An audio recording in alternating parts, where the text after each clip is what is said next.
ወልድኪ ነፍሳተ ሶባራየኪ በእሳተ ኩነኔ ዘሃሙ ማርያም ትብሊ በንቲ አዎሙ። ምንድነው? ጊዮርጊስ ተሰነጠቀ፣ ተገዘገዘ። ለራሱ ነው የተገዘገዘው። ጊዮርጊስ ምንድነው? ተገዘገዘ፣ ተሰነጠቀ፣ በመጋዝ ተሰነጠቀ፣ ተፈጨ ይሏል። ታዲያ ጊዮርጊስ ይሄን ቃል ሲጠቀም ለሃጃው ነው የተገዘገዘው፣ ለኔ አይደለም። እነዚህን ሁለት ጥያቄዎች ለዮናታን አክሊሉ ለሚባል ግለሰብ አድርሱልኝ። የመጀመሪያው ጥያቄ ሰማዕቱ ቅዱስ ጊዮርጊስ ያንን ሁሉ ሰማዕትነት የተቀበልኩት ለራሴ ሳይሆን ለክርስቲያኖች ነው ብሎ ተናግሮ ነበር ወይ ነው። ይሄ የመጀመሪያው ጥያቄ ነው። ሁለተኛው ሰማዕቱ ቅዱስ ጊዮርጊስ በኦርቶዶክስ ተዋሕዶ እምነት በጣም ትልቅ ክብር ያለው ሰማዕት ነው። በእርግጥ እሱም ብቻ ሳይሆን እንደ ክርስቲያን ለክርስትናቸው ሲሉ ዋጋ የከፈሉ ሰማዕትነት የተቀበሉትን በሙሉ የኦርቶዶክስ ተዋሕዶ እምነት ታከብራለች፣ ቦታ ትሰጣለች። ከዚህ አንጻር የኦርቶዶክስ ተዋሕዶ እምነት ባስተምሯ ሰማዕቱ ቅዱስ ጊዮርጊስ ሰማዕትነትን የተቀበለው ያንን ሁሉ ዋጋ የከፈለው ለክርስቲያኖች ነው ብላ ተናግራ ወይንም አስተምራ ታውቃለች? ለነዚህ ሁለት ጥያቄዎች መልስ እንድሰጠን እንፈልጋለን። የመጀመሪያው ሰማዕቱ ቅዱስ ጊዮርጊስ ያንን ሁሉ ሰማዕትነት የተቀበልኩት ለክርስቲያኖች ነው ብሎ ተናግሮ አያውቅም። ሁለት የኦርቶዶክስ ተዋሕዶ እምነትን ባስተምሯ ሰማዕቱ ቅዱስ ጊዮርጊስ ሰማዕትነትን የተቀበለው ለኛ ለክርስቲያኖች ነው ብላ አስተምራ አታውቅም። ነገር ግን ያለውን ክርስቲያናዊ ኑሮ ለክርስትናው ሲል የተቀበረውን ሰማዕትነት ቦታ ትሰጣለች። ለኛም ለልጆቿ አርአያ እንድናደርገው ታስተምራለች። እና የዚህ ስብከት ኢንቴንሽን ወይንም መነሻው ግራን የገባኝ። ሌላው ሶስተኛው ጥያቄ እንደው ላክል ብዬ ነው። ለክርስትና ሲሉ ዋጋ የከፈሉትን ሰማዕትነትን የተቀበሉትን ሰማዕታትን ክብራቸውን እያቃለልክ በዚህ ልክ የተቀበሉትን ሰማዕትነት እያወረድክ የኢየሱስ ክርስቶስን ክብር እንድትገልጽ ክርስቶስ ራሱ የሚፈልግ ይመስላል። የኢየሱስ ክርስቶስን አምላክነት የከፈለውን ዋጋ ለመግለጽ እኮ ግዴታ በክርስትና ስም ዋጋ የከፈሉ ሰማዕታትን ሰማዕትነታቸውን ማቃለል የለብህም። በእርግጥ በጣም ብዙ አሉ የኦርቶዶክስ ተዋሕዶ እምነትን ስም ካልጠቀሱ ስብከታቸው ማያምርላቸው ጭራሽ የሚያስታውሳቸው የሌለ በጣም ብዙ እሱን ጨምሮ በጣም ብዙ አሉ ፕሮቴስታንት እምነት ውስጥ። እና በዚህ አጋጣሚ የኦርቶዶክስ ተዋሕዶን እምነት አይደለም በበጎ አንስተ ይቀርና በክፉም ብታነሳ ትደመጣለህ። ምክንያቱም ፓወር አላት። አይደለም በበጎ ይቀርና በክፋትም በመጥፎም ነገር የሷን ስም ከተጠቀምክ ትደመጣለህ። ምክንያቱም ይሄ ፓወሯ ነው፣ አቅሟ ነው። እና ጠፍተ ነበር በእርግጥ አስታውሱኝ ብለሃል። እንድትታወስ ደግሞ የተጠቀምክበትን መንገድ በጣም አድንቄልሃለሁ። የኦርቶዶክስ ተዋሕዶን ስም ወይንም አስተምሯን ነው የጠቀስከውና ይሄ ደግሞ ሞር እንድትደመጥ ያደርጋል፣ ቫይራል እንድትወጣ ያደርጋል። ከዚህ በፊትም አንተን መነጋገር ያደረገ የዚችን የኦርቶዶክስ ተዋሕዶ እምነትን ስም መጥራት ነው። እንደዚህ ስትረሳ እንድትታወስ የኦርቶዶክስ ተዋሕዶን ስም ጥራ፣ አስተምሮቷን ተች፣ ያኔ ትደመጣለህ። እና ከሰማዕቱ ከቅዱስ ጊዮርጊስ ጋር በተገናኘ በእርግጥ ላንተ አይነቱ አይመችም። ምክንያቱም እንደ ቅዱስ ጊዮርጊስና መሰሎቹ አይነት ቅዱሳን ሰማዕታት ስለ ክርስትና ሲሉ ብዙ ነገር አጥተዋል። ልክ እንዳንተና እንደ መሰሎች በክርስትና ስም አልነገዱም፣ ቤት አልገዙም፣ የምድራዊ ሀብት አላካበቱበትም። ክርስትና ዋጋን የከፈሉበትና ላንተና ለመሰሎች በእርግጥ አይመቹም። ኢትስ ክሊር ነው። እና ይህንን ቪዲዮ አድርሱልኝ። አመሰግናለሁ። ጊዮርጊስን እንደዚህ አርቡት፣ ፈጭተውት፣ ከትፈውት ምናምን ሲባል ተረት ነው የሚል ሰዋል። አይገርምም?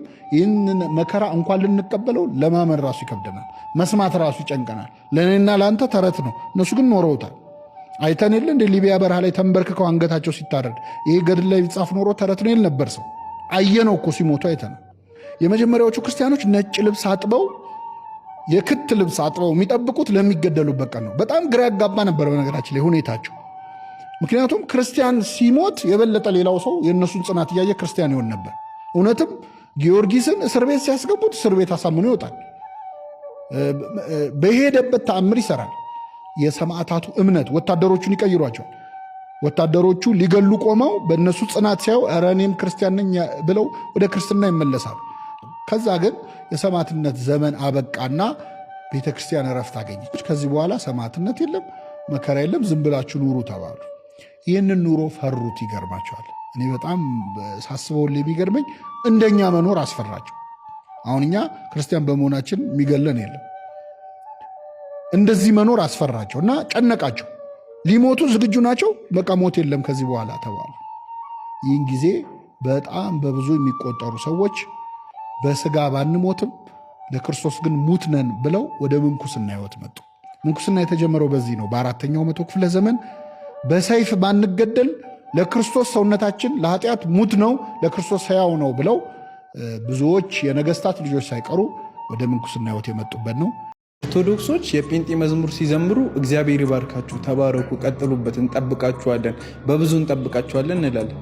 እኛ ደግሞ የኦርቶዶክሶችን መዝሙር ስንዘምር ሌባ፣ አጭበርባሪ፣ የራሳችሁ ነገር የላችሁ ምንድን ነው ሁሌም የሰውን መዝሙር ምንዘምር? እኛ ሌባ የሆነው እኮ በክርስቶስ ጉዳይ ነው። ስለ ኢየሱስ የተዘመረ መዝሙር ከሆነ አዎ ሌባ ነን፣ እንዘምራለን፣ እንሰርቃለን እና ሌቦችንን ኢየሱስ ክርስቶስ ሲጠራ በደንብ ነው ሌባ ምንሆነው፣ እንዘምራለን የእናንተን መዝሙር። ኦኬ እሺ ወንድማችን እንግዲህ ስርቆቱን በአደባባይ ሲያምን ሰምታችሁታል። 10-15 ጊዜ ኮፒ ሊንክ እያደረጋችሁ ብዙ ቦታ አድርሱልኝ። ፕሮቴስታንቲዝም በስነ ስርዓት ሊሰርቅ እንደሚችል ወጥተህ በአደባባይ ስለመሰከርክ እናመሰግናለን። ምክንያቱም ኦርቶዶክስ የፕሮቴስታንትን መዝሙር ወስዳ አትዘምርም። የተወሰኑ ግለሰቦች ቢዘምሩም ልክ እንዳልሆነ ተገስጸው ተመክረው ሲነገራቸው ይተዋሉ። እናንተ ግን በቀጥታ ከቤተ ክርስቲያኗ መዝሙሮቿን እየወሰዳችሁ በስርቆት ያለ ፍቃድ እንደምትዘምሩ ስላመንክና ቤተ እምነትህም ዘራፊ እንደሆነ ስላመንክ በጣም እናመሰግናለን። እግዚአብሔር ያክብርልን። ከዛ ውጭ ግን ማስተላለፍ የምፈልገው ነገር ስርቆት ለኢየሱስ ክርስቶስ ሲሆን ልክ የሚሆንበትም አስተምህሮ እንዳላችሁ ስለመሰከርክ እናመሰግናለን። ምክንያቱም እንሰርቃለን አዎ ብለህ በአደባባይ ስትናገር መስረቅን እያበረታታህ እንደሆነ እየነገርክን ነው። እንደውም ኢየሱስ ክርስቶስ ተባባሪ ሁላ እንደሆነ አድርገህ ነው ስታወራ የነበረው። ለኢየሱስ ክርስቶስ ሲሆን እንሰርቃለን ብለህ ማለት ነው። ስለዚህ ይህንን ትክክለኛ ነገር ለመናገር ወጥተህ ድፍረቱን አግኝተህ ስለመሰከረህ እናመሰግናለን። ኮፒ ሊንክ እያደረጋችሁ ብዙ ቦታ አድርሱልን። ስርቆት ግን ኃጢአት ነው። ብዙ ወጣቶች ደግሞ ጠግባችኋል። ጥጋብ እንደምታስበው አሁን ልብ ሙሉ ሰውነት ሙሉ ሙቀት ምናምን እንደዛው የሚቀጥል መስሏል። አንቺም ቀጥ እንዳልሽ የምትቀጥ ይመስሉሽ ነገ ስብርብርሽ እንደሚወጣ አታቂ። እሱ ነገር ተፈጥሮ ነገ ቁጭት ውስጥ እንዳትገቡ ራሳችሁ ላይ ስሩ። ይገርማችኋል። የመጣንበት እድሜ ነው እንጂ የሚለያየው ሁላችንም መጤት። ሁላችሁም ኮመንት ላይ እየገባችሁ አንድ ጌታ፣ አንድ ሃይማኖት፣ አንዲት ጥምቀት እያላችሁ ሁላችሁም ኮመንት ላይ ጻፉልኝ። የእናንተን ሃይማኖት በሰው ስለተመሰረተ ብቻና ብቻ ክርስቶስ የመሰረታት ቤተክርስቲያን የለም ለማለት የዚህን ያለም እንደደረሳችሁ አልገባል። ሁላችሁም ኮመንት ላይ እየገባችሁ አንድ ጌታ፣ አንድ ሃይማኖት፣ አንዲት ጥምቀት በሉ። ኮፒ ሊንክ አድርጉ። የሚናገረውን ሰምተን ምላሽ ይሰጧለን። እስላምም መጥቶ ነው፣ ኦርቶዶክስም መጥቶ ነው፣ ጴንጤ መጥቶ ነው። ጴንጤ ብቻ አይደለም የመጣው፣ ሁሉ መጥተው ነው። አንዱ ከመካ መጣ፣ ሌላኛውም ደግሞ ከዚሁ ከመካከለኛው ምስራቅ፣ ሁሉም ከመካከለኛው ምስራቅ ነው የመጣው። እየተናገርክ ያለው ወደ ኢትዮጵያ ስለመግባት ከሆነ የኢትዮጵያ ኦርቶዶክስ ተዋሕዶ ቤተክርስቲያን ከኦሪት ጀምራ የነበረች ቤተክርስቲያን ነች። ምክንያቱም የኦሪትን መጽሐፍት እንደምንቀበል ክርስቶስ ሳይመጣም በፊት የኦሪትን መጽሐፍት እንደምንቀበል ለማወቅ ከፈለግ የሐዋርያት ሥራ ኢትዮጵያዊ ጃንደረባ የኢሳያስን መጽሐፍ ሲያነብ እንደነበር ገብተህ ማየት በቂ ነው።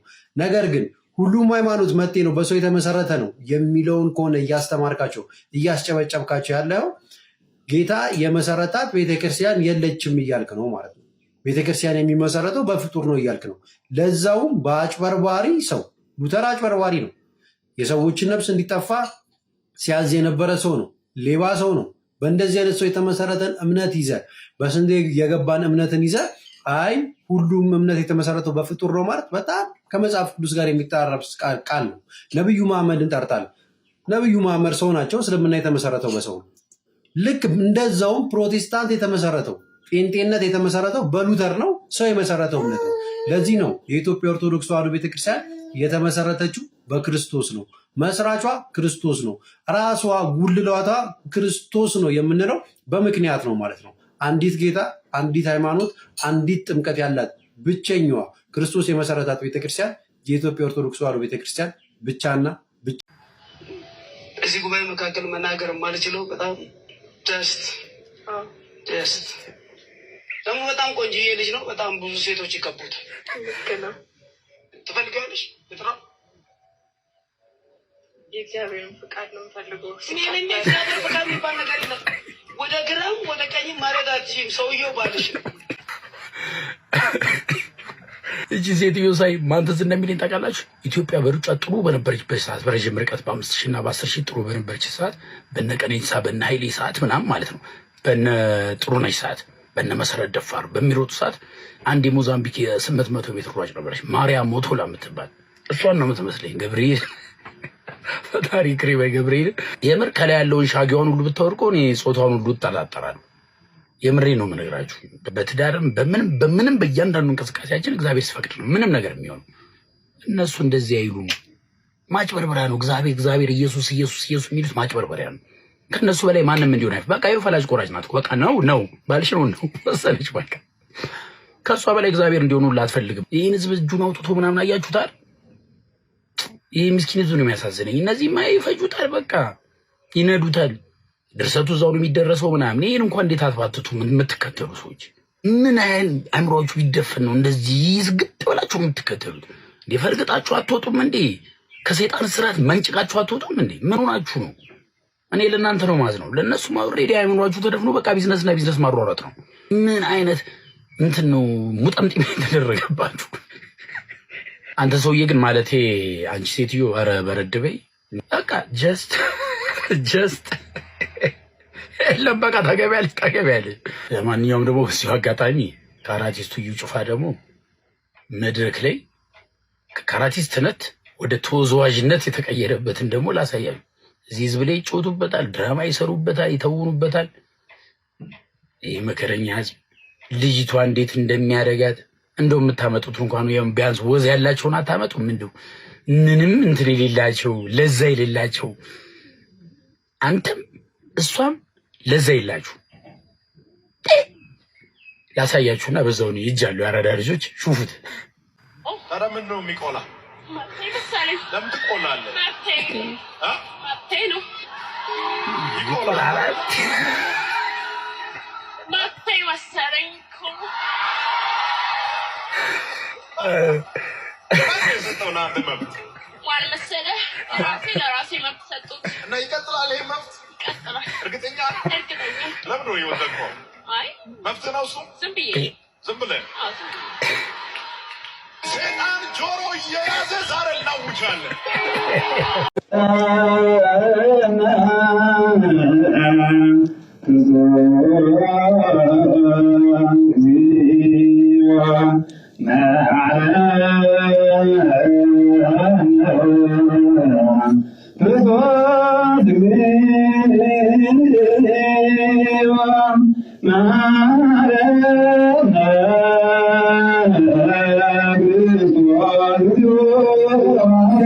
ኦርቶዶክሳውያን ዛሬ አንድነታችን መተባበራችንን የምፈልግበት ዕለት ነው።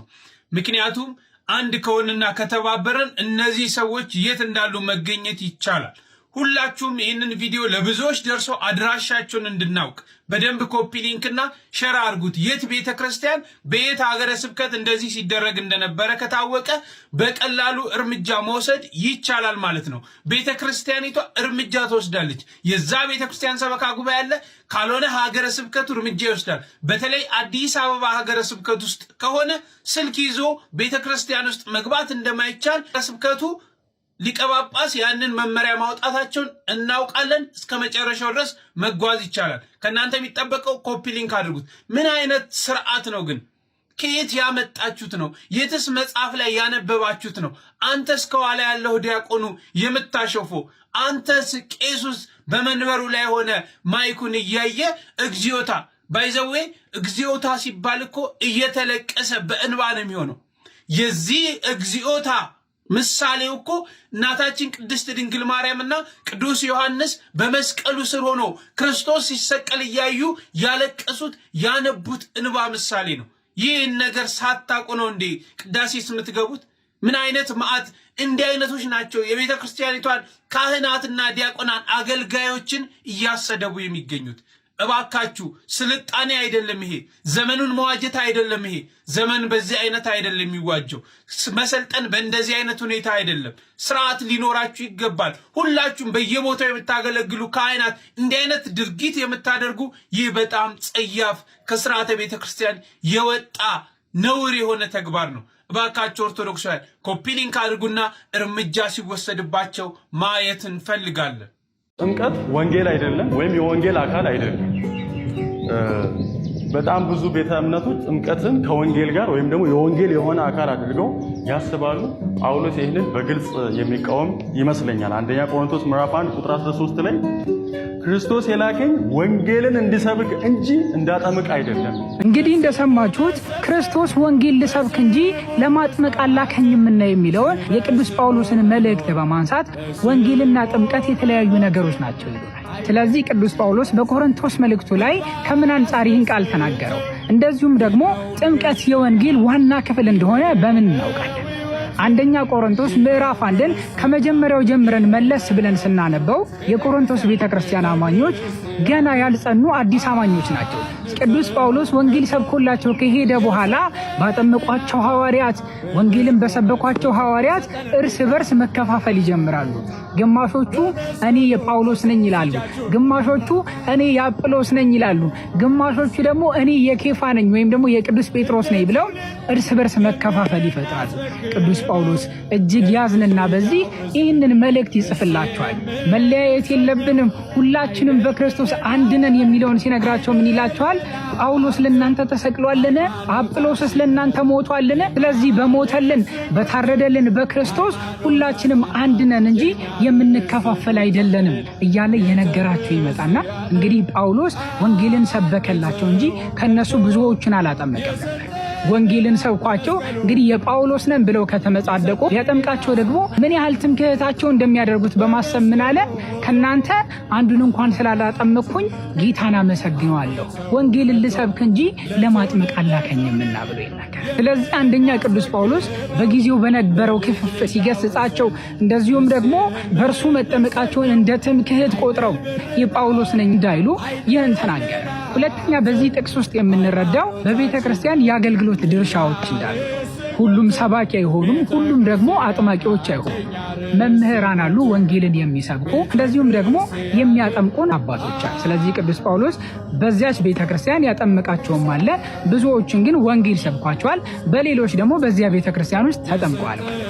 ይልቁንም ታዲያ ጥምቀት ወንጌል እንደሆነ በምን እናውቃለን? የሐዋርያት ሥራ ምዕራፍ 8 ከቁጥር 27 ላይ ስናነብ ኢትዮጵያዊው ጃንደረባን እናገኛለን። ይህ ኢትዮጵያዊው ጃንደረባ ኢየሩሳሌም ደርሶ እየተመለሰ የኢሳይያስን የትንቢት መጽሐፍ ያነብ ነበር። ከዚያም ሐዋርያው ፊልጶስ በሰረገላ ላይ ይገናኘውና የምታነበውን ነገር ታስተውለዋለህ ይለዋል። የሚያስተምረኝ ሳይኖር የሚነግረኝ ሳይኖር እንዴት ልረዳው እችላለሁ ይለዋል። ከዚያም ፊልጶስ አፉን ከፈተ፣ ወንጌልን ሰበከለት ይለናል። ምንን ሰበከለት ይለናል? ወንጌልን ሰበከለት ይለናል። ስለዚህ ይህ ሰው ወንጌል ከተሰበከለት በኋላ ወዲያው ውሃ ሲያይ ምን አለ? እንዳልጠመቅ የሚከለክለኝ ምንድን ነው? ብታምን ተፈቅዶልሃል አለው። ተጠመቀ። ስለዚህ መጽሐፉ እንደሚነግረን ፊልጶስ ምን አረገለት ነበር ያለው? ወንጌል ሰበከለት። ከዚያም በኋላ እንዳልጠመቅ የሚከለክለኝ ምንድን ነው?